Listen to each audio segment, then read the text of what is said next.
Bueno, buenas tardes. Que alguien me diga si se me escucha bien y se ve bien. ¿Escucha, Sí, ingeniero? doctor. Bueno, bien. Bueno, vamos a ver entonces en el día de hoy la unidad 3. Espérense que siguen entrando todavía. Vamos a ver en el día de hoy la unidad 3, donde vamos a estudiar todo lo relacionado con la potabilización del agua. Si ustedes se recuerdan, los que estuvieron en la primera clase, yo les dije que esta unidad solo veríamos la parte teórica de la potabilización, porque la parte de diseño se ve en una materia que la imparto yo, que es CIP 359, en la mención de hidráulica. Pero que cuando hablamos de una redistribución, como el agua que hay que entregar es un agua potable, lógicamente ustedes tienen que dominar por lo menos los conceptos de lo que es un agua potable. Entonces vamos a ver que el objetivo que tiene esta unidad es que ustedes puedan conocer los tratamientos más usados en la potabilización del agua y cuál es la función que tiene cada uno de ellos. Vamos a mencionar en primer lugar los procesos de tratamiento a los que se somete un agua para su potabilización. Entonces, los procesos de tratamiento a los que se somete un agua para su potabilización comienzan con un cribado, que como podemos ver acá, no es más que una cámara que me permite retener en unas barras todos los objetos sólidos de gran tamaño para depositarlo en la parte superior de la cámara y retirarlo a un entierro sanitario. En segundo lugar, el agua la pasamos por un desarenado. El dispositivo donde se efectúa este proceso de desarenado se conoce como cámara desarenadora, que es un ejemplo la que está aquí. El objetivo que tiene este tratamiento es retirar, como bien lo dice su nombre, las partículas más pesadas, como son las arenas y las areniscas. Luego del desarenado, el agua se pasa por una sedimentación, donde aquí empezamos a eliminar partículas de tierra para irle mejorando el color y la turbidez al agua. Hay dos tipos de desarenado, dos tipos de sedimentación. Está la sedimentación simple y la sedimentación provocada. No es que se somete el agua a las dos, sino que como vamos a aprender acá, dependiendo de los recursos económicos, la disponibilidad de profesionales, o se escoge uno o se escoge otro tipo de sedimentación. Pero de los dos se coloca solo una nada más, o simple o provocada. Luego de que el agua es pasada por la sedimentación, lógicamente del sedimentador solo van a salir partículas del tamaño del orden de la micra o coloide, que le siguen transmitiendo color al agua y turbidez. Por ende, el agua se hace pasar a través de un proceso de filtración. Es una cámara o un tanque de filtración, donde el agua se hace pasar por un filtro de diferentes granulometrías, partiendo desde la grava, gravilla, hasta la arena más fina. Una vez que el agua pasa por ese proceso de filtración, si es que el agua tuviera exceso de sales minerales, se puede pasar a través de un sistema de suavización o ablandamiento del agua. ¿Qué cosa es la suavización? No es más que un dispositivo, como vemos aquí, una especie de botellón, que en el interior tiene una resina y esa resina absorbe esos excesos de sales minerales, obteniendo ya un efluente que es un agua blanda sin mucha dureza. Y finalmente, bueno, el agua es pasada para la eliminación de sabores y olores por medio de lo que se conoce con el nombre de una aireación. Aquí vemos el ejemplo del aireador que más se utiliza, que es un aireador de bandeja, donde el agua es expuesta a la acción del viento para que actúe el oxígeno. El viento, por ejemplo, arrastre las sustancias volátiles que le dan olor y sabor al agua y además introduzca oxígeno al agua, mejorando su calidad. Y finalmente, antes de su ingreso a la red, se somete a un proceso de desinfección mediante la dosificación mediante una bomba dosificadora de cloro, que es esta que vemos aquí, que permite inyectar las dosis adecuadas de cloro sin excedernos de las cantidades requeridas para evitar la presencia de los trialometanos. Con esto libramos al agua de todo tipo de bacterias, o sea, de todo lo que son los coliformes fecales y los Escherichia coli, que son los que transmiten las enfermedades de origen hídrico.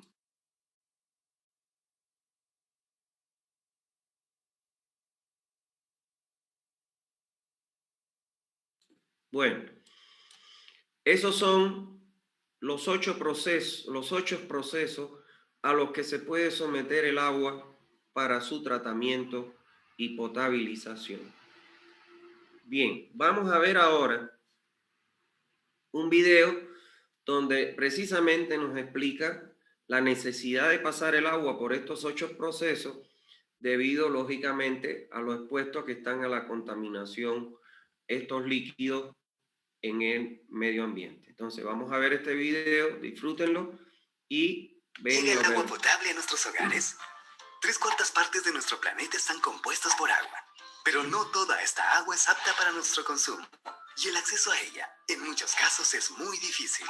El agua dulce proviene de fuentes naturales, nevados, deshielos, ríos, lagos, lagunas, manantiales, entre otras, que son muy vulnerables al cambio climático y a la contaminación.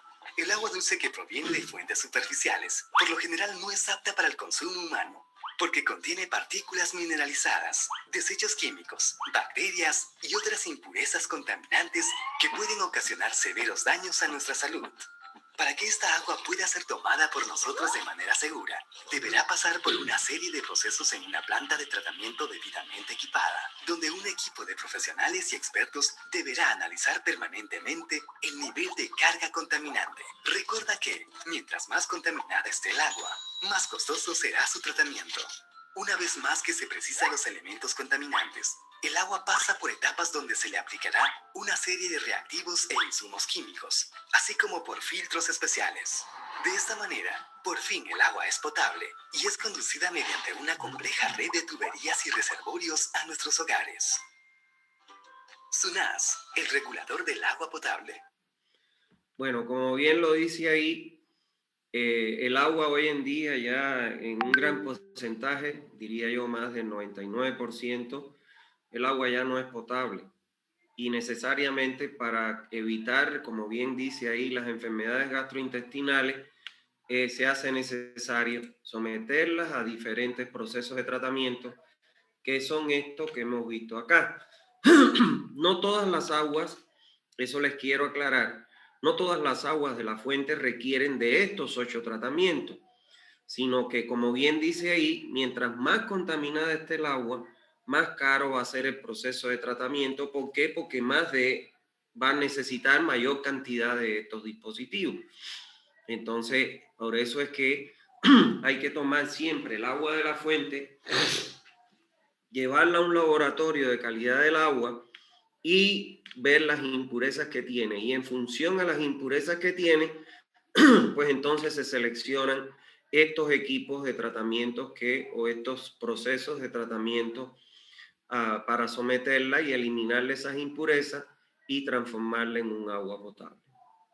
Bueno, vamos a ver ahora cuál es el propósito de la purificación del agua. O sea, la pregunta es, ¿por qué purificamos el agua? Bueno, el agua para el abastecimiento público se purifica principalmente, el principal objetivo es para proteger la salud de nuestra población. ¿Está claro?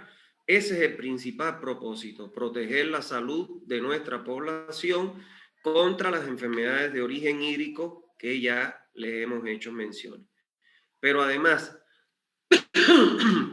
el agua también se purifica por las siguientes razones. Primero, por razones estéticas, o sea, para obtener un agua que sea cristalina, transparente y que lógicamente no tienda al rechazo de la población a la vista. Segundo lugar, por razones económicas. Aquí vemos una lavandería. Si nosotros laváramos el agua con un agua potable, pero que sea con grandes cantidades de sales minerales, entonces el costo de lavar la ropa es mucho más caro. ¿Por qué? Porque un agua con cierta dureza cuesta más trabajo hacer espuma, o sea, diluir el detergente, y cuesta más trabajo una vez que ya está en la ropa, quitarlo, por lo que hay mayor consumo de agua, mayor consumo de detergente, y entonces saldría más caro. Y además que no es lo mismo un agua blanda que protege, como ya les dije, el color y el algodón de las prendas. Bueno, también se purifica por razones industriales.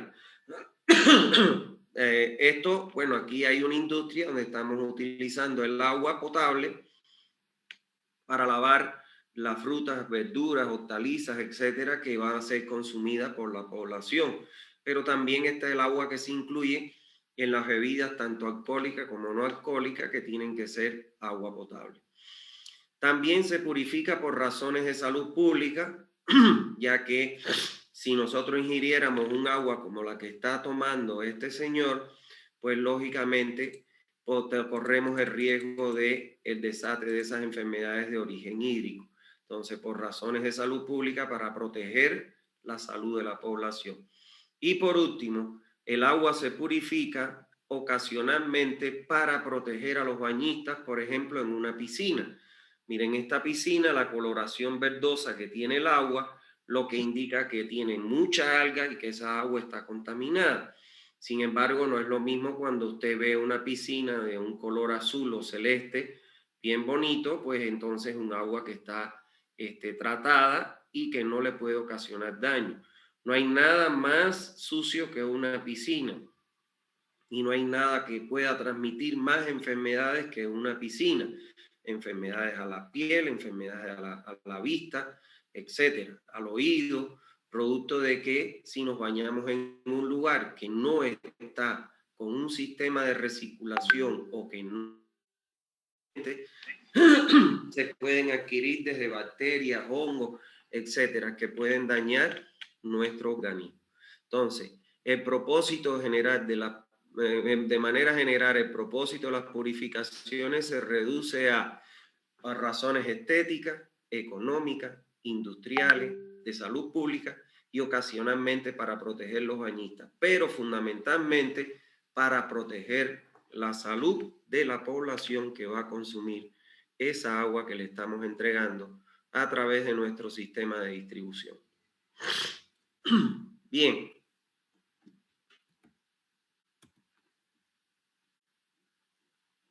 Vamos a ver ahora los métodos más empleados para el tratamiento de la potabilización del agua.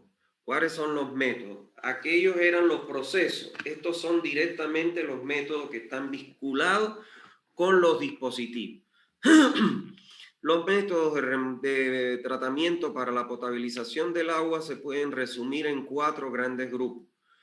El primer método es el de la remoción de la materia flotante, o sea, son las hojas, las ramas de árbol, las bolsas, los pomos plásticos, etcétera, que vienen flotando en el agua y que son retenidos mediante una cámara de reja, mediante que actúa como un cribado. Son unas barras que se colocan horizontalmente, que se colocan paralelas una con otra, con un cierto grado de inclinación entre 30 y 60 grados, como se puede ver aquí la inclinación, de manera que puedan ser retirados mediante un rastrillo todos los objetos que se queden en el espaciamiento entre barras. El espaciamiento para el cribado es entre 2,5 y 5 centímetros entre barras. Todos los objetos que tengan un mayor tamaño a los 2,5 o hasta los 5 centímetros se quedan retenidos en esta reja y son retirados a través de una bandeja de escurrimiento y de ahí son embolsados y llevados a un vertedero de sólido. Ahora, en segundo lugar está la remoción de sólidos en suspensión que afectan el color y producen turbiedad. Aquí están desde los más pesados, que son las arenas y las areniscas, a través de las cuales lo elimino mediante un desarenado, hasta los más livianos, que lo puedo eliminar mediante una sedimentación y finalmente mediante una filtración. O sea que mediante estos tres tipos de dispositivos, yo elimino todos los sólidos que me pueden provocar turbidez y color al agua. O sea que la hacen que no sea transparente o cristalina, como dice el concepto de agua potable. En tercer lugar, la remoción de olores y sabores. Las aguas, por ejemplo, yo les había dicho que el alga en el agua potable es negativa porque le da ¿qué cosa? Un sabor al agua amargo. Pero además el agua muchas veces que proviene de fuentes superficiales están en contacto con plantas, que estas plantas le transmiten un cierto sabor y le dan un cierto olor al agua. Entonces la forma de eliminar esos sabores y olores es, uno, mediante la aireación, como podemos ver aquí con un aireador de bandeja. ¿Por qué? Porque la acción del viento, ¿qué es lo que hace? Retira esas sustancias volátiles que le transmiten las plantas y le dan olor y sabor al agua mediante su arrastre. Y en el caso de las algas, mediante la adición al agua de un producto químico que se conoce con el nombre de sulfato de cobre, que este sulfato de cobre impide el desarrollo y peor el crecimiento de las algas en un estanque de agua potable. Y por último está la remoción de bacterias, que como bien les dije, se hace mediante un proceso de desinfección con el uso de un dosificador, una bomba dosificadora de cloro, que me permite controlar la dosis de cloro que tiene que ser incorporada al agua según la que me dé la curva de punto de quiebre el laboratorio de calidad del agua. El desinfectante por excelencia que se utiliza para el agua potable, que se emplea en todos los países del mundo, que está probado en todo el mundo entero y que tiene entre unas 10 veces un costo menor al resto de los desinfectantes, es la lavandina común que se utiliza, o el cloro, que se conoce como cloro también.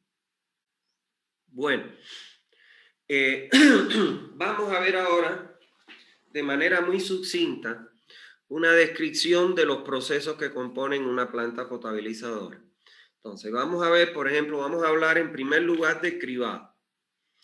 Toda agua que es extraída de la fuente deberá estar, antes de que se incorpore a la planta, libre de objetos, ramas y hojas, para lo que se colocan lo que se conoce con el nombre de las cámaras de reja. Esto que ustedes ven aquí es una cámara de reja. Como ustedes pueden observar, aquí hay unas barras que pueden ser barras de fierro circulares, no corrugadas, sino lisas, o pletinas colocadas paralelas una a la otra con un cierto ángulo de inclinación, que es entre 30 y 60 grados. El objetivo de estas barras transversales que tienen un espaciamiento, estas barras longitudinales, perdón, que tienen un espaciamiento, como bien les dije, de 2,5 a 5 centímetros, es retener todas aquellas partículas que vienen flotando en el agua y cuyo tamaño excede esa separación. Con un rastrillo se rastrillean y se llevan a esta bandeja de recolección para que terminen de escurrir y así aprovechar en su totalidad el agua, y cuando ya escurren, estos sólidos son sacados, embolsados y llevados a un entierro sanitario. Las velocidades recomendadas para la circulación del agua entre barras oscila entre 0.3 y 0.8 metros por segundo. ¿Por qué no puede ser la velocidad en una cámara de reja menor a 0,3? Porque entre 0,3 y para valores de velocidades menores o iguales a 0,3 ya se produce la sedimentación de las arenas y las areniscas. Por eso es que es mayor a 0,3. Porque a mí no me interesa retener arena ni arenisca aquí, sino solo objetos grandes flotando. ¿Y por qué no mayores de 0,8 metros por segundo? Porque una hoja que se retenga aquí para velocidades mayores de 0,8 metros por segundo se pueden curvar o una rama flexar, doblar y pasar de largo. Entonces esos son los límites inferiores y superiores recomendados de velocidades para las cámaras de reja. ¿Está bien? Vamos a anotar, y se lo alerto para que lo vayan observando, que en la medida en que vamos avanzando en los dispositivos, lógicamente las velocidades van a ir disminuyendo porque cada vez las partículas que vamos a ir reteniendo son de menor tamaño y que requieren de mayor tiempo para que sedimenten en el dispositivo. El segundo dispositivo que se coloca en una planta potabilizadora no es más que una cámara desarenadora. Vamos a ver lo que es el desarenado. El agua de la fuente también debe ser desarenada para evitar que ingresen estas partículas al proceso de sedimentación, sobrecargando sobre todo los tanques sedimentadores, interfiriendo en su operación y su mantenimiento, para lo que se colocan lo que se conoce con el nombre de las cámaras desarenadoras. ¿Qué cosa es una cámara desarenadora? Es un ensanchamiento, miren el área o el ancho que tiene el canal de llegada, miren el ancho que tiene el canal de salida. ¿Y qué es lo que yo hago? Un ensanchamiento en el canal de conducción para lograr qué cosa, que las velocidades de circulación en este ensanchamiento estén en el orden de 0,15 a 0,30 metros por segundo. Estas velocidades entre 0,15 y 0,30 metros por segundo son las velocidades de sedimentación de las arenas. Entonces, si yo circulo con mi flujo con velocidades entre 0,15 y 0,30, con certeza se van a acumular las arenas aquí y va a pasar el agua libre de arenas y areniscas. ¿Está claro? Entonces, ya aquí comenzamos a retirar sólidos en suspensión, mejorando el color y la turbidez del agua. El otro tipo de dispositivo que se utiliza o de tratamiento que se utiliza para el agua potable es la sedimentación simple. Recuérdense que en relación con la sedimentación les mencioné que habían dos tipos de sedimentación: la simple y la provocada. En el caso de la sedimentación simple, consiste en restarle la velocidad al agua reteniéndola en un depósito conocido como sedimentador o tanque de sedimentador, con el propósito de que las partículas que están en suspensión en el agua sedimenten hacia el fondo del tanque mediante la acción de la gravedad, eliminándose con ello color y turbidez y disminuyendo el trabajo de los filtros. La velocidad recomendada del flujo en un sedimentador, fíjense ustedes que hemos pasado de 0,15 a 0,30. Bueno, aquí pasamos de 0,3 a 0,8 a 0,15 a 0,30. Y en el sedimentador pasamos de 0,15 a 0,30 a 0,005 metros por segundo. ¿Por qué? Porque ya aquí vamos a retener partículas más delgadas, más livianas, que tenemos que darle mayor tiempo para que puedan, bajo la acción de la gravedad, sedimentar al fondo de estos tanques. ¿Está claro? Aquí los sedimentadores pueden ser de forma circular, como vemos este, y pueden ser de forma rectangular, como vemos esto. Si nosotros nos fijáramos, yo les podría decir que para una ciudad como Santa Cruz, el sedimentador circular tendría tranquilamente un diámetro de 30 metros. Y el sedimentador rectangular tendría unos 10 metros por 30 metros de longitud. O sea que estamos hablando de grandes estructuras hidráulicas de hormigón armado que permiten la retención del agua, de grandes volúmenes de agua en su interior, y lógicamente someten a estas estructuras a grandes esfuerzos internos. ¿Está claro? Entonces, como ustedes pueden ver, son estructuras enormes de alto costo. ¿Está bien? la limpieza de los lodos que sedimentan en estos tanques, en el fondo, se debe realizar como máximo cada 24 horas. Se recomienda para que la tolva donde se almacenan los lodos de estos sedimentadores, diseñarla para el horario de un turno de trabajo que son 8 horas. Y como en una planta debe haber las 24 horas personal que trabaja en ella, pues entonces con eso se quiere decir que cada vez que ingrese un grupo de trabajo tiene que hacer la extracción de los lodos. ¿Por qué se recomienda la extracción no más a 24 horas? Porque le puede transmitir, lo que estamos reteniendo aquí es partículas de arcilla, de fango, etcétera. Le puede transmitir olor y sabor al agua. Bueno, el otro tipo de sedimentación es la sedimentación provocada. Existen partículas, está comprobado que existen partículas muy pequeñitas en suspensión que por su tamaño son incapaces de sedimentar por sí solas. O sea, que son ya partículas del tamaño de coloides, de los coloides, de la orden de las micras. Para lograr su sedimentación, se someten a un proceso de floculación, coagulación, que consiste en mezclar o adicionar al agua antes de ingresar al sedimentador un producto químico conocido con el nombre de sulfato de aluminio, que es un grano de cristal, como lo vemos aquí, blanco, que se mezcla con el agua, y eso hace que las partículas cuyo peso no les permite sedimentar bajo el esfuerzo gravitacional porque no pueden vencer la resistencia del agua, cuando yo le adiciono el sulfato de aluminio, estas partículas tan pequeñitas se empiezan a unir unas con otras, porque eso es lo que hace el sulfato de aluminio. O sea, empieza a unir una partícula con otra hasta que se unen varias y se forma un flóculo, por eso se llama floculación, coagulación, hasta que se forma un flóculo conformado por varias partículas pequeñitas que ya puede, por su peso propio, vencer el esfuerzo, la resistencia del agua y sedimentar bajo la acción de la gravedad. ¿Está claro? Lógicamente, la eficiencia de la sedimentación provocada es muy superior a la eficiencia de la sedimentación física. La sedimentación simple, porque este es un proceso únicamente físico, pero hay partículas que son los coloides que no se pueden retener. Mientras que aquí, perdón,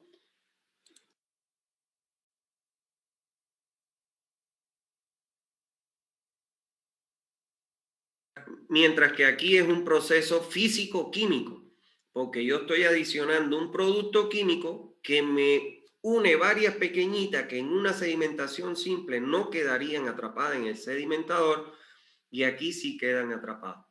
Por eso es que este tiene más eficiencia, la sedimentación provocada, que la simple. ¿Cuál es la dificultad de la sedimentación provocada? Eso es muy importante. La sedimentación provocada es un tratamiento más caro que el simple, porque el simple es un proceso físico natural. Pero aquí, al yo tener que adicionar un producto químico, aquí aparece un costo adicional que es el costo de este producto químico, que tengo que comprarlo lógicamente en grandes cantidades, lo que eleva el costo de la potabilización del agua. Pero además, la adición y la preparación de las dosis que voy a echar acá no lo puede hacer cualquier persona. Lo tiene que hacer un especialista que es conocedor de esto, que son o ustedes un ingeniero sanitario o un ingeniero químico.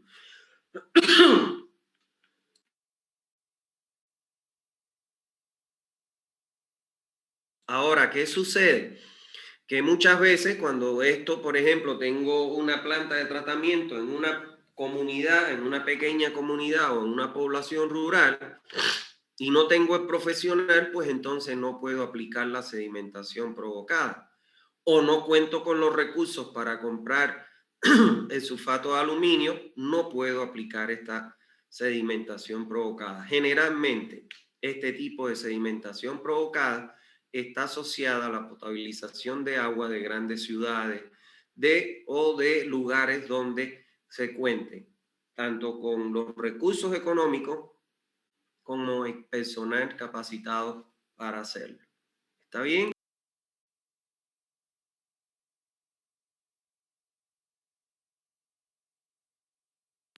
Bueno, vamos a ver ahora la filtración. Bueno, cuando el agua, está comprobado que cuando el agua se hace pasar a través de un medio poroso compuesto por capas de arena o combinaciones de arenas y grava, se reducen grandemente los niveles de sólido y turbidez a niveles aceptables, con lo que se mejora enormemente la calidad del agua. O sea, prácticamente cuando nosotros hacemos pasar el agua a través de un filtro que contiene un medio poroso, los niveles de color y turbidez ya están enmarcados o se enmarcan dentro de los parámetros recomendados para el agua potable. La acción del filtro, por aquí, por ejemplo, este es un filtro casero. Es un tanque que le hemos echado, fíjense ustedes, de arriba a abajo, arena fina, gravilla y grava. Entonces, el agua al ingresar por aquí, pues lógicamente al pasar a través de este filtro, la primera retención de los sólidos se va a dar en la superficie del filtro, de la arena. Ahí se va a formar lo que se conoce con el nombre de una soolea, que con el tiempo, que es la acumulación de las partículas de tierra, fango que tenga el agua. Con el tiempo esa soolea va a crecer tanto que va a taponar el filtro, que no va a poderse filtrar el agua. Por lo que es preciso hacerle un retrolavado o un lavado al filtro para ponerlo de nuevo en función. ¿Está bien? Entonces, eso es un elemento importante. Ahora bien, ¿cuáles son los tipos de filtros que existen? Existen 3 tipos de filtros. El primero es el filtro lento, que como ustedes pueden ver aquí, consiste en rellenar el tanque de filtración con una arena fina, muy fina, que genera ¿qué cosa? Velocidades de circulación muy bajas y áreas de filtro muy grandes. Miren ustedes, este hombre que está aquí parece un muñequito al lado del filtro. O sea, las dimensiones que tiene un filtro lento son muy grandes. Es el más eficiente de todo. ¿Está claro? Es el que con el agua sale con la mejor calidad. ¿Dónde está su dificultad? En que miren ustedes los estanques tan grandes que generan y que son de hormigón armado. Entonces encarecen mucho la potabilización porque ocupan mucha área y lógicamente genera grandes dimensiones de estanque que se convierten muy costosos. A raíz de esa dificultad, los investigadores siguieron estudiando el tema y llegaron a lo que se conoce con el nombre de los filtros rápidos. Estos consisten, como podemos ver aquí, en combinaciones de materiales granulares de diferentes diámetros, que van desde las arenas finas, la gravilla y la grava de mayor granulometría. ¿Está claro? Entonces, el hecho de cambiar todo el lecho por arena fina y combinarlo con otros materiales de mayor diámetro, eso hace que las velocidades de circulación se incrementen entre 30 y 50 veces mayor que la de un filtro lento, con lo que se obtienen, para que tengan una idea, áreas entre 30 y 50 veces menor que la de un filtro lento. Cuando yo diseño para un mismo caudal un filtro rápido, por cada filtro rápido que yo coloco, necesitaría 3 filtros lentos de las mismas dimensiones. La dimensión máxima de un filtro es de 25 metros cuadrados, o sea, el área es de 25 metros cuadrados. Si yo para un mismo caudal me diera un solo filtro rápido, si diseñara para ese mismo caudal un filtro lento, tendría 3 filtros lentos como mínimo, lo cual serían entre 25, pasaría a ser 75 metros cuadrados. O sea, para que tengan una idea de la importancia que tienen estos filtros rápidos. Además, está demostrado que cuando el agua sale de aquí, lógicamente menor calidad que la que saldría de aquí, pero ya sus parámetros de color y turbidez se enmarcan dentro de las normas para ser considerada un agua potable. En este caso, en los filtros rápidos, la velocidad de circulación del flujo a través del filtro, fíjense ustedes que es de 0,0014 metros por segundo. ¿Está claro? Recuérdese que los sedimentadores era 0,005 metros por segundo. Aquí de 5 baja a 14. O sea, para que tengan idea ustedes de cuánto se va disminuyendo la velocidad en la medida en que avanzamos en los dispositivos, porque las partículas que vamos a retener son más pequeñas y más livianas. Y el otro tipo de filtro que se ha ideado son los filtros a presión, que consiste en un depósito cerrado en el cual se combina arena con piedra, con carbón activado o puro arena, pero la diferencia es que este filtro, para que trabaje a presión, yo tengo que colocar o utilizar un equipo de bombeo. En grandes ciudades o comunidades, pues lógicamente esto encarece mucho porque tengo la compra de un equipo de bombeo, su costo de energía eléctrica de consumo y su operación y mantenimiento de ese equipo de bombeo. Normalmente este filtro a presión se utiliza en campamentos. Por ejemplo, aquí las empresas petroleras, los campamentos, cuando estaba Petrobras operando en el país, ellos captaban el agua de los ríos y la pasaban por filtros combinados con arena y carbón activado. ¿Está claro? Entonces, pero para las grandes ciudades, lo que hoy utilizamos en día, el filtro que más se utiliza en la actualidad para las plantas es el filtro rápido, que es este que vemos aquí en el medio de los dos. ¿Está bien? El otro proceso, que es la suavización, la suavización se utiliza para eliminar la dureza que tiene el agua debido a los iones de calcio y magnesio, o sea, a las sales minerales que puede tener un agua.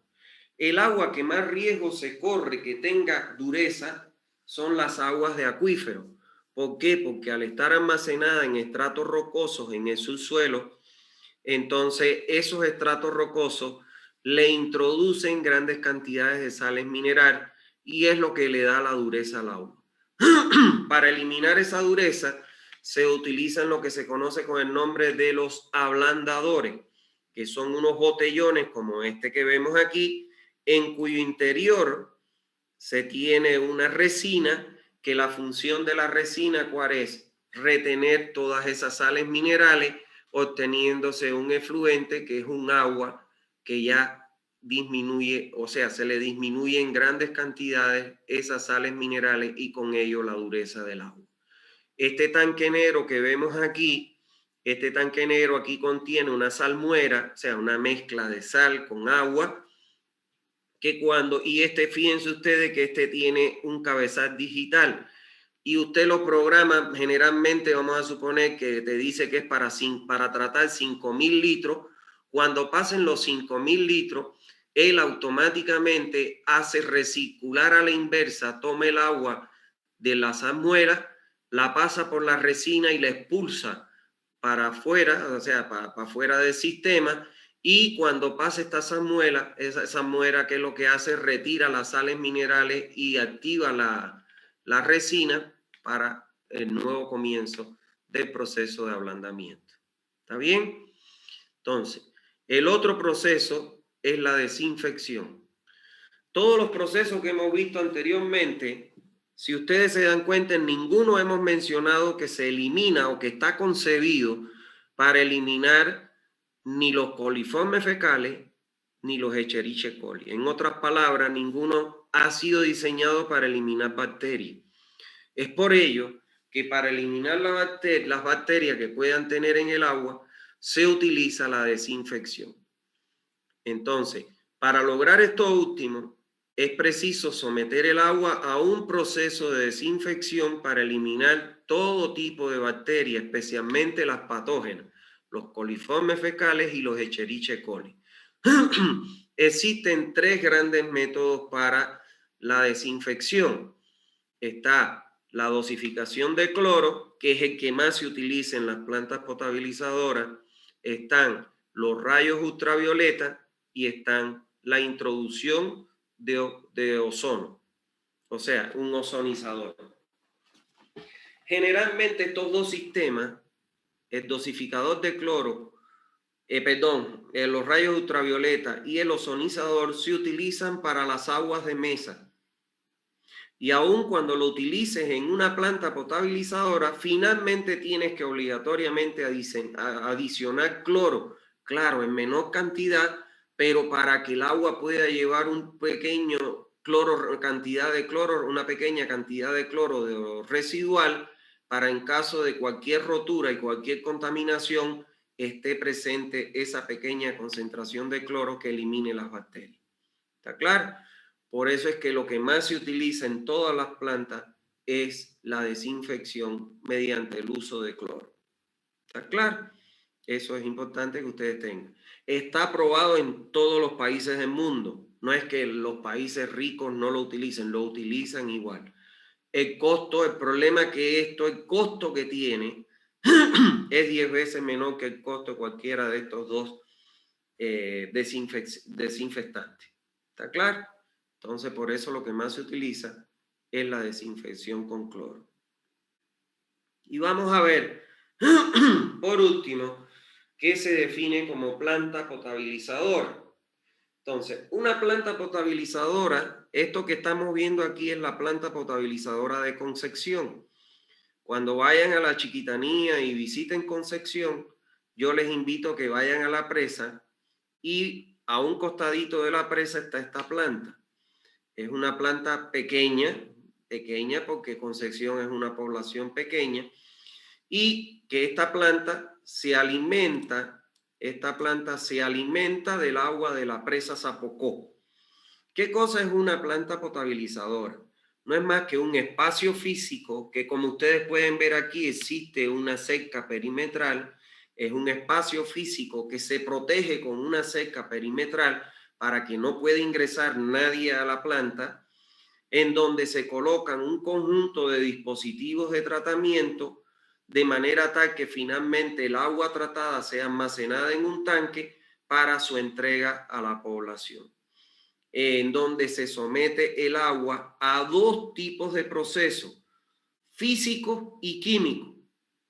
La diferencia con una planta de tratamiento de agua residual es que en la planta de tratamiento se somete a 3 tratamientos: físico, químico y biológico además. En una planta potabilizadora, como el agua no está contaminada con materia orgánica, entonces solo se somete el agua a tratamiento físico y químico, no biológico. Aquí, como podemos ver, el agua viene por esta tubería que ustedes ven aquí, pasan por este aireador, que es el menos eficiente de todos los aireadores. Es un aireador de cascada, que no es más que una especie de una escalera, como unos escalones donde el agua se deja caer de un escalón al otro y crea una turbulencia, y ahí atrapa el oxígeno en medio para airearse. Después está siendo pasada por estos filtros, que son unos filtros rápidos, y finalmente el agua es almacenada en este tanque. En esta estación de bombeo, el agua, antes de ser impulsada a la red, es aquí clorada para su desinfección. ¿Por qué aquí no hay cribado? El cribado está en la toma de la presa, pero ¿por qué no hay sedimentador ni desarenador? Porque la presa actúa como un gran sedimentador y como un gran desarenador. ¿Está bien? Entonces, vamos a ver un video para que disfruten sobre esto que estábamos hablando. Vean. Desarrollar acceso a los recursos, preservar los recursos disponibles y renovar los recursos. Esta es nuestra misión en Veolia. Cada día producimos agua potable para el abastecimiento de la población y garantizamos el suministro a largo plazo. Nuestras tecnologías de tratamiento de agua se diseñan según las necesidades, cumplen con las normas de salud pública, llevan el agua allí donde se necesita y protegen el medio ambiente. Así es como lo hacemos. Captamos el agua del medio natural, un río o un lago, por ejemplo. También se puede captar aguas subterráneas. Para proteger estos recursos a largo plazo, medimos y monitorizamos la disponibilidad de agua, su calidad y los volúmenes que se extraen. Una rejilla en el punto de captación impide el paso a los objetos más grandes. A continuación, el agua se bombea hasta la planta de tratamiento. En primer lugar, se eliminan las materias en suspensión mediante el uso de unas rejillas equipadas con rastrillos. Y se añade un coagulante al agua que hace que el polvo, las partículas y otros residuos en suspensión comiencen a formar flóculos.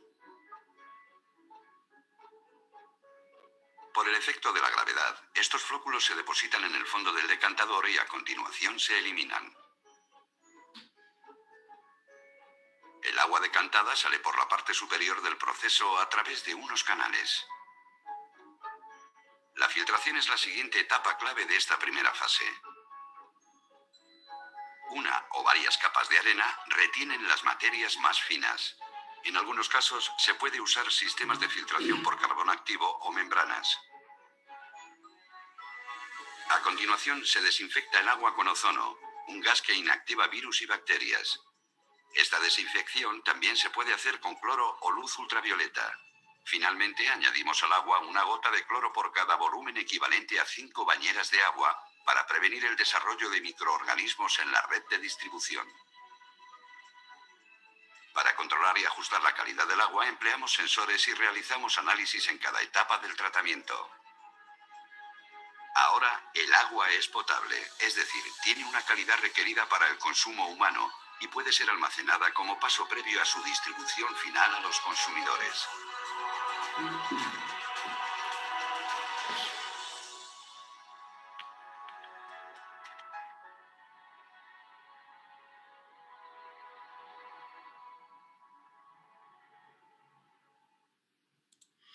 Fíjense cómo ahí en el video ellos desinfectan con un ozono y al final le adicionan el cloro para evitar cualquier riesgo en el trayecto durante la red. Bueno, ahí se ven claritos los procesos que yo les fui mencionando uno a uno. Ahí los ven en el video, todos colocados en un orden, un secuencial de acuerdo a el tipo de partículas que se quieren ir eliminando. Bueno, esto era lo que teníamos para la clase de hoy. Cualquier duda que ustedes tengan, estoy en la mejor disposición de aclarársela. Vamos a ver en el chat si hay alguna pregunta. En la potabilización del agua en Santa Cruz, ¿qué tipo de sedimentación es la usada? Ninguno. Como el agua de Santa Cruz es un agua de acuífero, entonces el agua de Santa Cruz en su gran mayoría de los pozos es potable, no requiere sedimentación. Y cuando no es potable, lo único que tienen generalmente pueden tener un poquito de turbidez, pueden tener hierro y manganeso, y lógicamente con una planta eso se elimina, con una aireación y una sedimentación. Yo les voy a poner un video de una planta que yo les diseñé ahora estoy construyendo una en Jorochito, ya le construí a Jorochito otra anteriormente y un al torno. Les voy a poner el video del torno para que ustedes vean que es un agua de acuífero que tiene hierro y manganeso y para que lo disfruten. No se usa sedimentación en Santa Cruz. ¿Estas estructuras de sedimentación deben estar tapadas para evitar la contaminación? No. Cuando se tapan las estructuras, cuando ya pasan por los filtros, ya a partir del filtro, de la cámara de aguas limpias del filtro y el tanque de almacenamiento, ahí ya se tapan, antes no. O sea, hasta filtros son sin tapar, para que tengan una idea. La sedimentación provocada es la sedimentación por coagulación, correcto, sí. El tiempo de sedimentación también varía e influye en otro tipo de sedimentación, de un tipo de sedimentación a otro, no. El tiempo de sedimentación es el mismo. O sea, el diseño de tanque sedimentador es el mismo para la sedimentación simple como para la provocada. Lo único que se diferencia la provocada de la simple es que al ingreso del agua al tanque de sedimentación provocado, yo le adiciono el sulfato de aluminio, nada más. Pero el diseño del tanque, el tiempo de retención, las velocidades son las mismas. ¿Está bien? ¿Alguna otra duda que tengan? ¿O quieren ver el video un momento? A ver, vamos a ver el video. Vamos a compartir pantalla y voy a buscar el video. Espérense.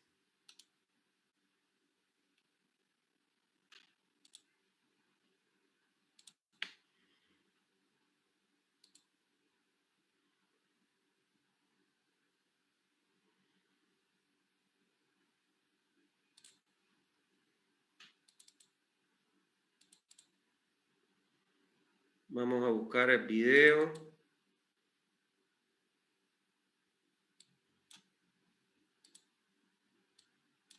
Los otros días en planta lo encontré rápido. Vamos a ver.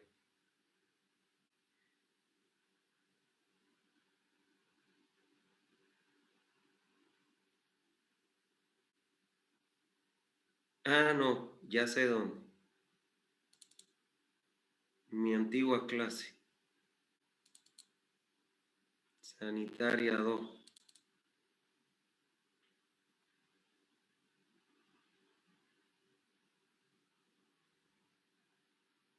No, en planta.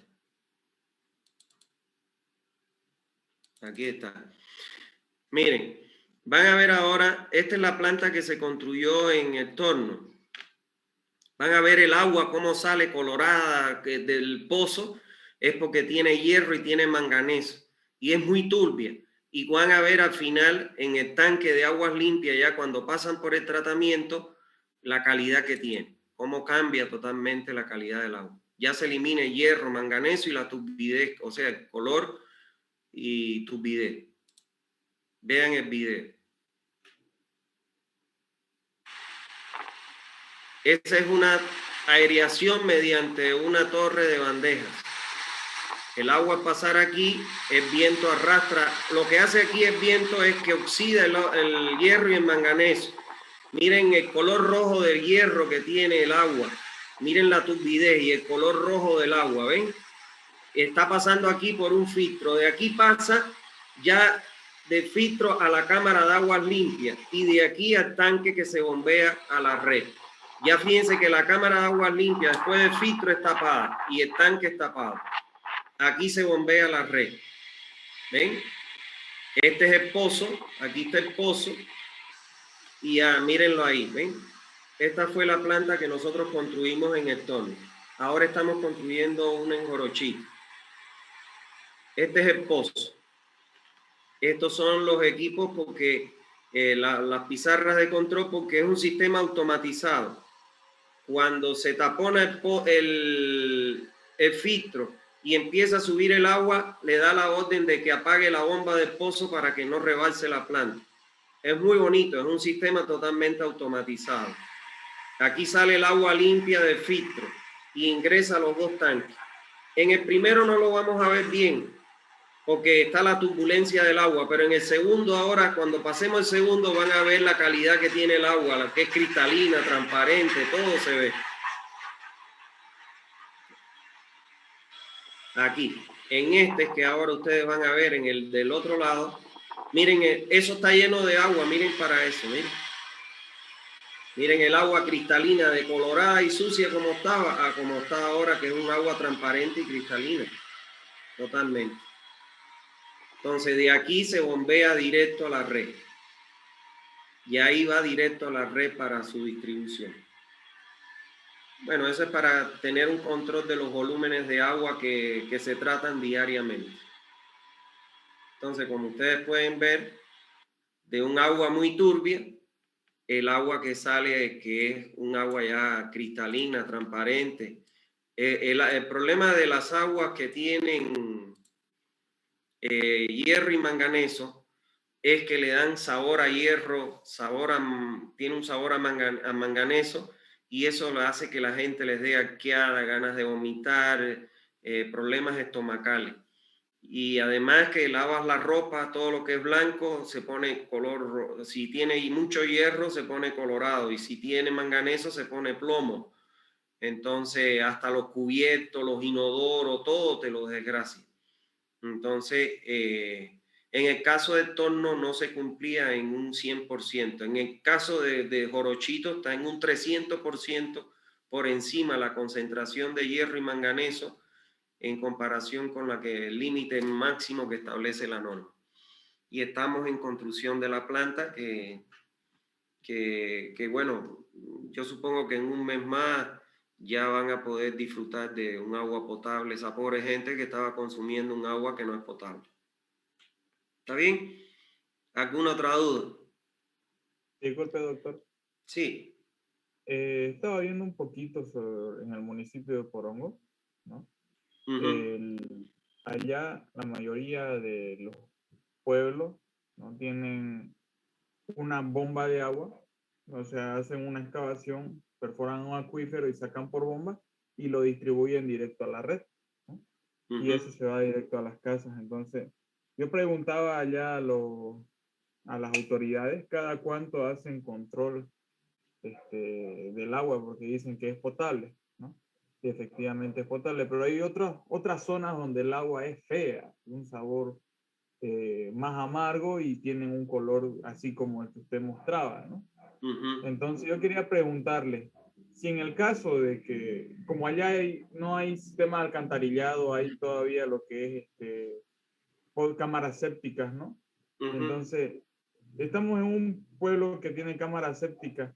Hay que hacerle control a esa agua durante un determinado tiempo para ver si esta no se llega a contaminar.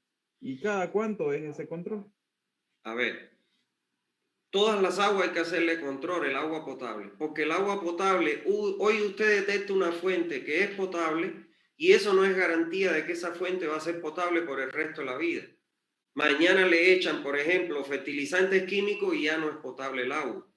Entonces, la autoridad del agua, que es la que regula a estos entes operadores de servicios de distribución de agua, que son las cooperativas, la autoridad del agua obliga a entregar análisis de calidad del agua, de la fuente y de la red cada 3 meses, los 18 parámetros, y cada 6 meses y anualmente los 28 parámetros. O sea que trimestralmente tienen que entregar análisis de calidad del agua. Entonces, bueno, no sé en esos casos si ellos están cumpliendo con ese requisito. Yo les puedo decir de que hay pozos en Santa Cruz que entregan agua con coliformes fecales. Yo se los puedo decir porque he visto análisis donde hay coliformes fecales en el agua. ¿Está claro? Y le puedo decir que hay cooperativas que entregan agua que no es potable porque tiene mucho hierro y manganeso. ¿Está claro? Solo que no todas las autoridades que están al frente de esas cooperativas tienen la voluntad de poder resolver el problema. Y la autoridad del agua evidentemente no está funcionando correctamente, porque la autoridad del agua le puede quitar la licencia de funcionamiento a la cooperativa, ¿cómo se llama esto? Tiene la potestad de poder quitarle la licencia a aquellas cooperativas que no entreguen agua potable. Entonces, por ejemplo, en el caso de Jorochito, ellos detectaron, bueno, que empezaron a hacer análisis y se dieron cuenta que había hierro, manganeso, tenía color y turbidez. Entonces la población empezó a protestar porque le estaban dando un agua que no era potable y le estaban cobrando un servicio por un agua que no es potable. Entonces ellos automáticamente se movilizaron, entraron en contacto con mi empresa y nosotros le hicimos el diseño y además le estamos construyendo la planta. Hay otros lugares en que cooperativas de aquí, de Santa Cruz, capital, que tienen serios problemas de hierro y manganeso, se han contactado con mi empresa, nosotros les hemos hecho propuestas y entonces ellos no lo han aceptado, no han querido, no han tenido la voluntad de hacerlo y bueno, siguen entregando agua con hierro y manganeso. ¿Está claro? Pero trimestralmente, semestralmente y anualmente deben entregar informes de la calidad del agua de la fuente y de la red para monitorear que en la red estén las concentraciones de cloro residual adecuadas, que no hay exceso de cloro ni déficit de cloro y que además no existan contaminantes en la red. Eso es. Dice Tengo una acá... pregunta más. Sí, dime. Si yo quiero hacer el análisis de esa agua y quiero llevar a un laboratorio a que me analicen el agua para ver si es potable, aproximadamente ¿cuánto es el costo, doctor? De los 28 parámetros está por encima, creo, en estos momentos, si mal no me equivoco, anda por los 500 o 600 dólares.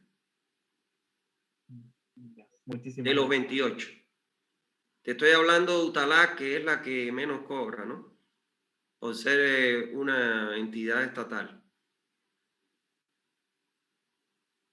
Porque ahí está PASOP, está Zaguapac, está Utalac. Y hay otra más que no me acuerdo ahora el nombre. Son 4 que están certificadas. Esas plantas tienen proceso de suavización. Entonces, la que te mostré no. La que te mostré no tiene suavización. Lo que tiene es... ¿Qué es lo que sucede? Para que ustedes entiendan un poquito. El hierro y el manganeso en el acuífero, en el agua que está en el acuífero, en el subsuelo, está disuelto en el agua. Cuando usted lo saca a la atmósfera y entra en contacto con el aire, se produce el óxido de hierro y el óxido de manganeso. Y entonces ya empieza a formarse las partículas, que es entonces el color que usted le ve al agua colorado o plomo. Y entonces lo que se hace es, se pasa por un aireador para formar el óxido de hierro y manganeso y se pasa por un filtro para retener esas partículas de hierro y manganeso y ya retirarla del agua. Eso es lo que se hace. En el condominio Azaí 1 Norte, donde yo vivo, el agua es pésima. Se nota al ducharse cómo queda el cabello y al tomar se siente un sabor distinto, incluso al usar el agua de grifo para tener hielo. Al congelarse se ven residuos de suciedad, partículas blancas, en mal manejo del agua potable. Sí, no lo dudo. No lo dudo que el agua tenga mala calidad. Pero eso, lo que usted puede hacer es, alguien le tiene que dar ese servicio al condominio Azaí, alguna cooperativa, ir a Odeco de esa cooperativa y reclamar la mala calidad que tiene el agua. Reclamar la mala calidad que tiene el agua. Si en Odeco no le dan una respuesta inmediata, ir a Odeco de la Autoridad del Agua, que antes estaba en la Beni entre segundo y tercer anillo. La verdad que no sé ahora dónde está. Puedo averiguar con los amigos míos, con el gerente de las cooperativas que son amigos míos y que mandan esos informes, dónde es que está ahora para que puedan ir ahí. Pero primero agoten Odeco de la cooperativa. Y entonces, si no le resuelve, le hacen una carta a Odeco de la Autoridad del Agua diciéndole que usted le escribió una carta a la cooperativa, que la cooperativa no ha resuelto el problema y por eso acuden a esa instancia, para que no se salten los pasos. ¿Está bien? Doctor, una consulta.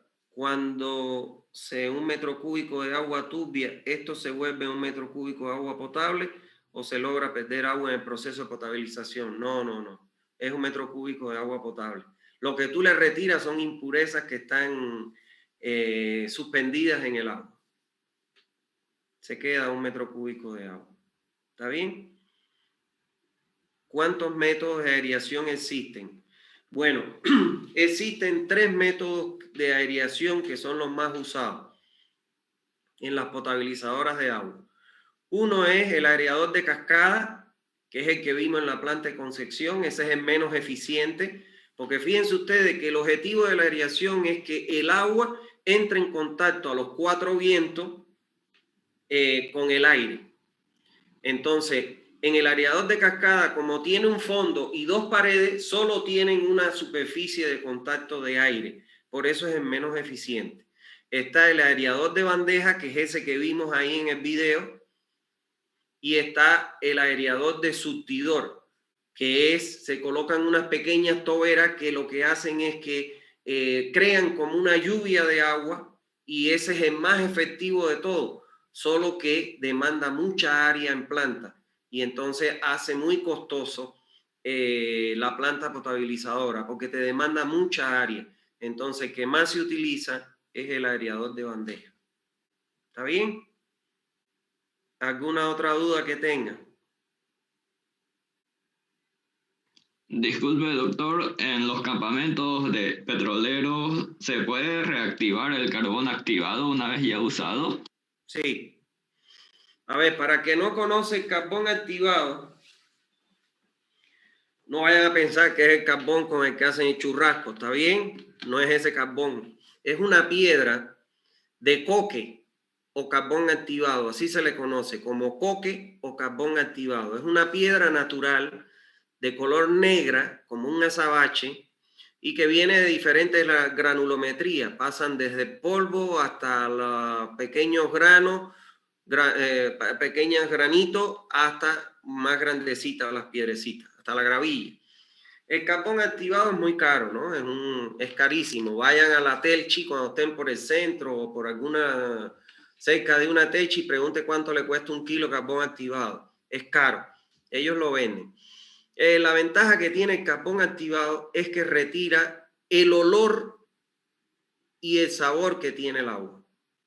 O sea, retira todo lo que le transmite olor y sabor al agua. El carbón activado lo absorbe. ¿Qué sucede? Que mientras el carbón activado está retirando olores y sabores, es como la resina. Llega un momento en que se satura ese carbón activado porque está saturado de lo que ha retirado y entonces ya no funciona. Entonces, cuando ya el carbón activado deja de estar activo porque está cargado o sobrecargado de lo que ha retirado, entonces usted saca ese carbón activado, lo pone en una estufa. Cuando se pone al rojo vivo, como cuando usted ve el hierro o pone un cuchillo y se pone al rojo vivo así el carbón activado, lo saca y lo mete en una tina con agua y ahí automáticamente se vuelve a activar. ¿Está claro? Yo les cuento la historia que un día fui a un campamento de Petrobras porque tenían problemas con la calidad del agua, sacaban el agua de Pilcomayo y en ese campamento cuando me llevaron para ver el problema que tenían con el agua, que miro para atrás de la planta que tenían un filtro a presión y veo unas lomas de carbón activado atrás. Y le digo, ¿y ese carbón activado, por qué lo tienen ahí? ¿Por qué no lo embolsan? No, ya no sirve, ya no funciona. Y entonces yo le dije, no, eso sí sirve, sí funciona. Imagínense, se gastaban mensualmente no sé cuánto en comprar carbón activado, bolsas de carbón activado. Entonces le dije, eso sí sirve y le expliqué el proceso que le acabo de explicar a ustedes. Me dieron ganas de decirle, yo me lo voy a llevar para la casa y yo lo voy a activar y se lo voy a vender a ustedes, ¿no? Pero bueno, no, mentira, no lo hice. Entonces, eso es que la gente no tiene conocimiento de eso. ¿Está bien? En Cuba, cuando llegó el super periodo especial que se cayó el bloque socialista de Europa, la Unión Soviética y todo eso, bueno, se desapareció. Imagínense, el país del ron y el tabaco, se desapareció el ron. Y los borrachos estaban desesperados porque no había ron. Y entonces el alcohol, el gobierno lo mezclaba con querosén para que la gente no se lo tomara, el alcohol puro. Y entonces recuerdo que ahí en la CUJAE, donde yo trabajaba, en el laboratorio de ingeniería ambiental, de química, de ahí del CIH, Centro de Investigaciones, donde yo trabajaba, hicieron una torre de 6 pulgadas de 1,5 metros y la rellenaron de carbón activado y echaban el alcohol con querosén y abajo recogían el alcohol puro porque el querosén lo absorbía el carbón activado.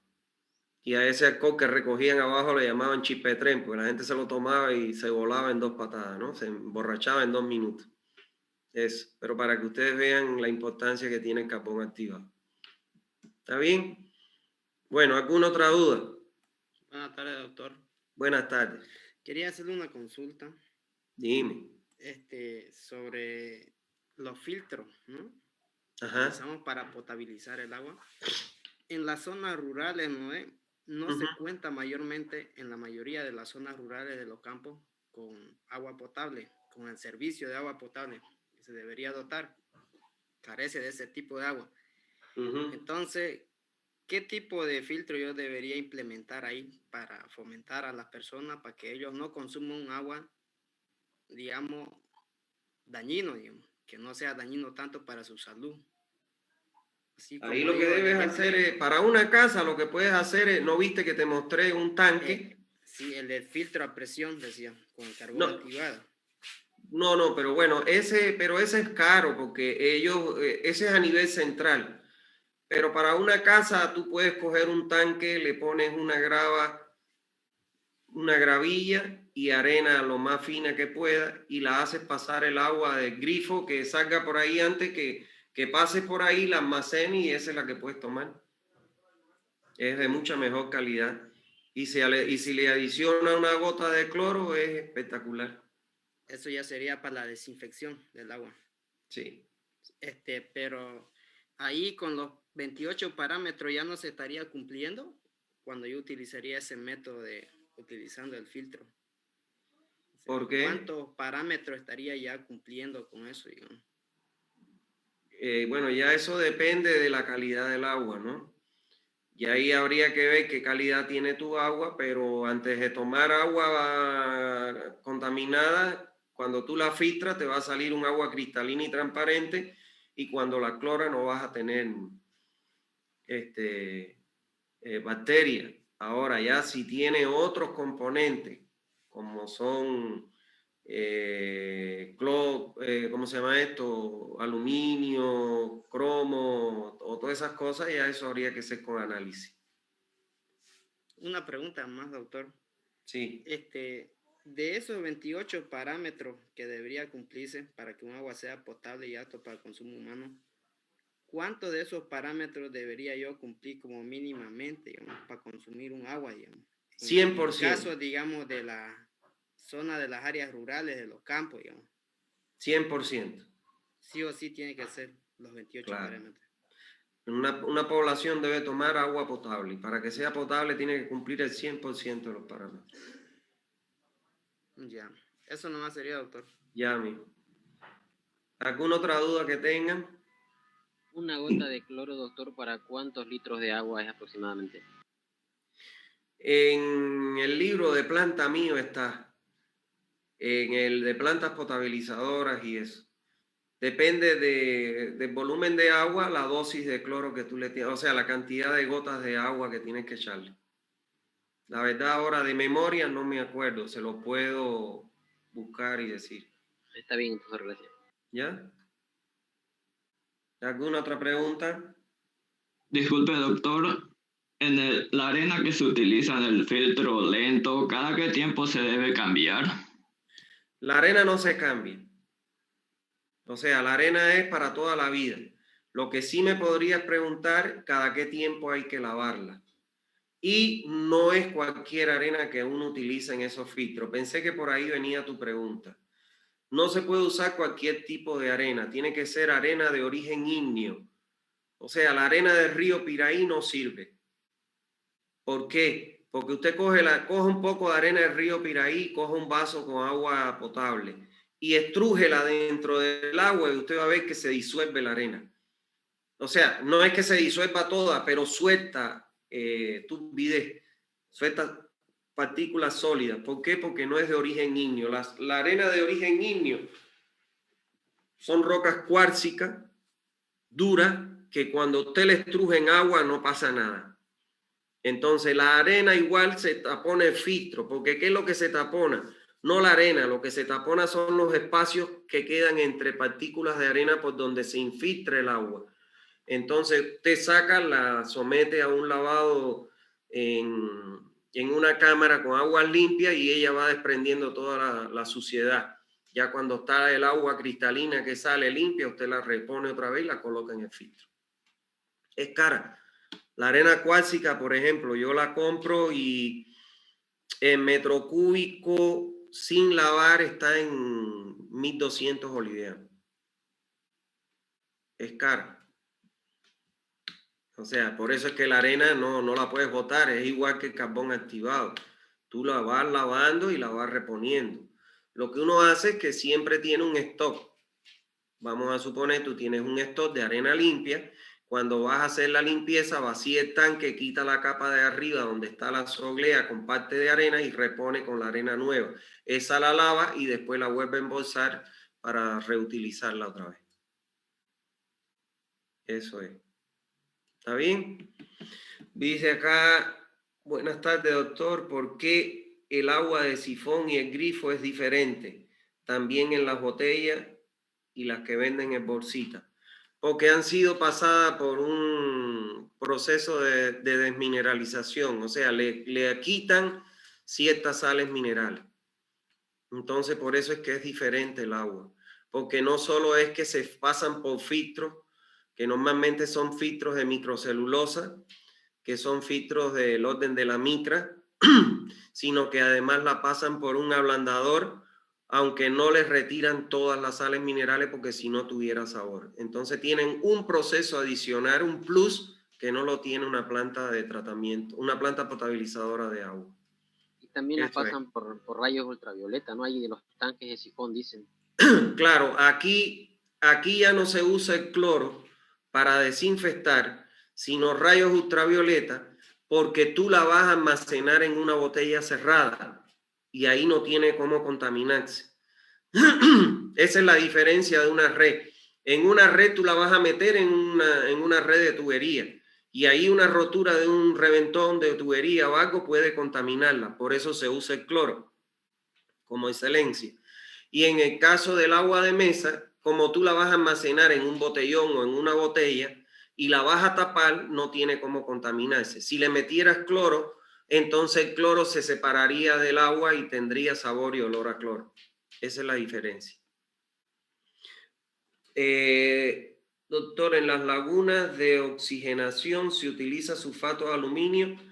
No, en las lagunas de oxidación, así se llama, no oxigenación, oxidación. Oxidación es el proceso de degradación de la materia orgánica por parte de bacterias. No se utiliza el sulfato de aluminio, no se utilizan químicos en las lagunas porque podrían matar las bacterias encargadas de degradar la materia orgánica. Ni sulfato de cobre ni sulfato de aluminio. El sulfato de cobre es peor porque las bacterias, porque las algas son positivas, porque le transmiten oxígeno al agua para que las bacterias puedan degradar la materia orgánica. Eso lo van a aprender en Sanidad. Si pasan conmigo, yo se los voy a enseñar o seguro que el otro profesor o profesora también se los va a enseñar. Bueno, ¿alguna otra duda?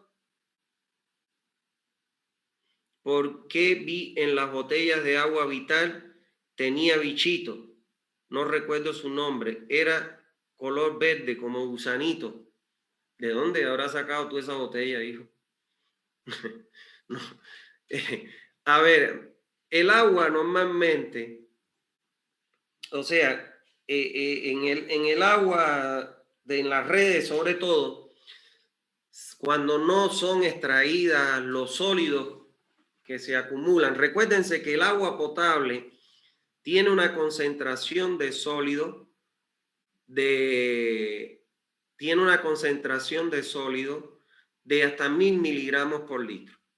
Cuando esos sólidos llegan a la red, acá los sistemas que hay siguen siendo muy malos de distribución, porque para las ciudades y la concentración de la población el sistema debería ser mallado o cerrado, de manera que el agua siempre esté en movimiento. Pero acá hay una red combinada. y hay partes en que tramos de tubería terminan en un tapón y no hay circulación. Entonces, cuando termina en un tapón, ahí se acumula por la no haber circulación estos sólidos. Y estos sólidos generan,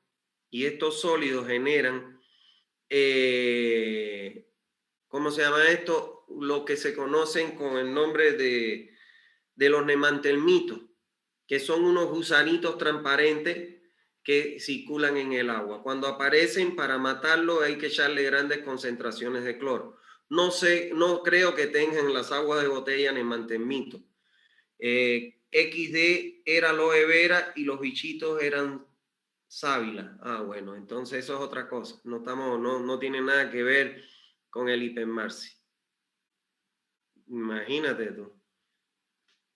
Por eso yo no tomo esas cosas. Yo tomo las aguas que conocemos. Realmente yo no tomo esas cosas de aloe vera, no tomo con sábila, no tomo nada de eso. Perdónenme. Pero bueno, es eso, es porque ya eso ya no es una producción industrial, eso debe ser una producción casera, porque no deberían estar esas cosas. ¿Está bien? Bueno, ¿alguna otra duda? Si no hay más dudas, bueno, nos vemos el próximo miércoles. Que pasen una feliz tarde noche y que estén bien.